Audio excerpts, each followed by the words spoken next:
Now, speaking of U.S. wars, the U.S. government has reportedly killed alleged al-Qaeda recruiter Anwar al-Awlaki with a drone strike in Yemen. Now, Awlaki was near the top of the U.S. terror hit list, but here's the catch. He was a U.S. citizen. He was born in America. He was never charged with a crime and was assassinated without due process, which the Obama administration says is A-OK. And the U.S. mainstream media seems largely to be championing his killing as a victory for the U.S. The president hailed it, too, as a major blow to al-Qaeda's most active operational affiliate. Now, whether you agree or think that Awlaki was a bad guy or not, the question is, what does this mean for the U.S. Constitution and the rights supposed to be guaranteed by it to citizens? Well, earlier I was joined by Jeremy Scahill. He's national security correspondent for The Nation magazine. He's also author of this book, Blackwater, The Rise of the World's Most Powerful Mercenary Army. I asked him, regardless of what Awlaki was alleged with, what crime was he actually guilty of?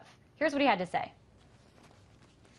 I mean, that's what the White House and others are not saying. I mean, there's been no indication that Anwar al-Awlaki was guilty of any documentable, indictable crime under U.S. law. If that was the case, why not indict him? So the concern that I would have about the Anwar al-Awlaki killing right off the bat is that we are setting a very dangerous precedent for killing our own citizens without anything resembling due process.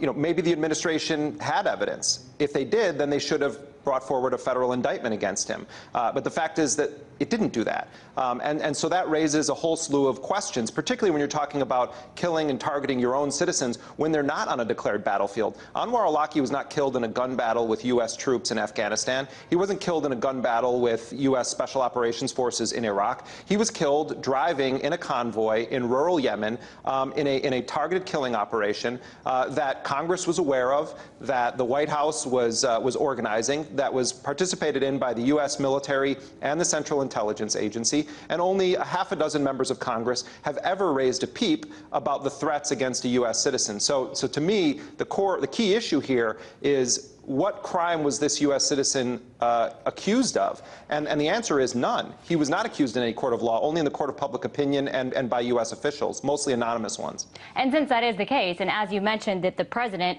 can now essentially kill citizens without due process of law, what does this say about the United States? Isn't this the mark of an authoritarian state?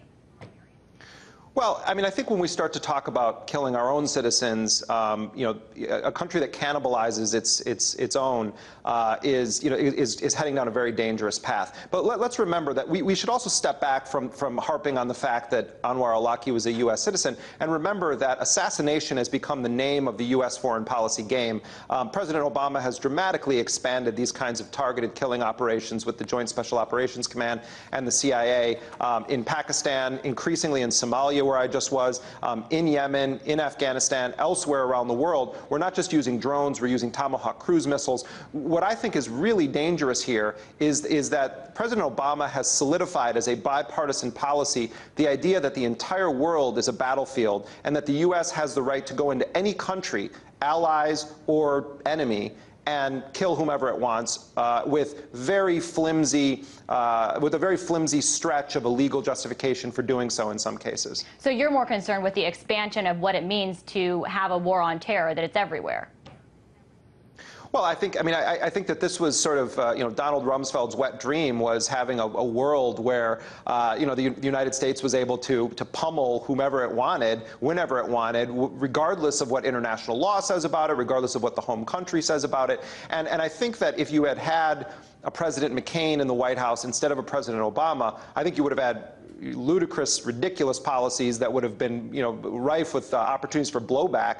McCain may have been, much worse on a foreign policy level in terms of large-scale military deployments. But to me, the concern is that President Obama has made it acceptable for many liberals who otherwise would have been protesting it or objecting to it. So my concern is going forward, we've now set a precedent where Democrats and Republicans both embrace the idea that the United States has a right to bomb any country that it wants, whenever it wants, or to assassinate people around the world, even its own citizens, with no indictment and nothing even vaguely resembling due process. So you're saying that Obama has made Rumsfeld's wet dream come true?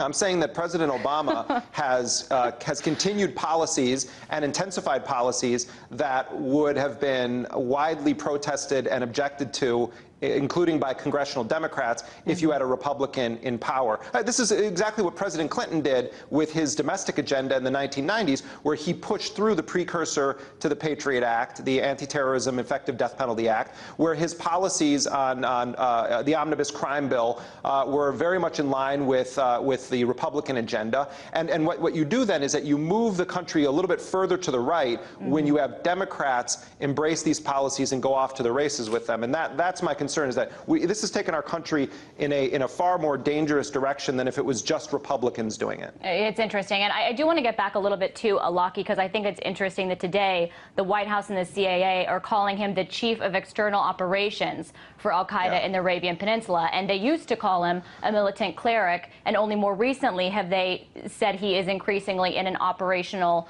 role for AQAP. Has the White House exaggerated this man's role? Yeah, well, I mean, first of all, neither you nor I have access to, the intelligence that President Obama is looking at. So, but what I do know is that the use of that term, the chief of external operations, I don't know anyone that's ever heard Al-Awlaki referred to in that way. And it clearly was an attempt by the White House to give Al-Awlaki more of a military significance so that they could justify him as a military target. But to directly answer your question, I think there's been tremendous exaggeration on the role and importance of Anwar Al-Awlaki. He was at best mid-level management of AQAP. The greatest threat that he posed to the United States were his online videos encouraging young English-speaking Muslims to join a jihad against the United States, and that was despicable. What he was doing was despicable. Some could say it was hate speech or inciting violence, but we have a way of dealing with people that engage in those kinds of activities, particularly when they're U.S. citizens. You don't just go and assassinate them. Unless you're the U.S. government, I guess. That was Jeremy Scahill, national security correspondent for The Nation magazine and author of Blackwater, The Rise of the World's Most Powerful Mercenary Army.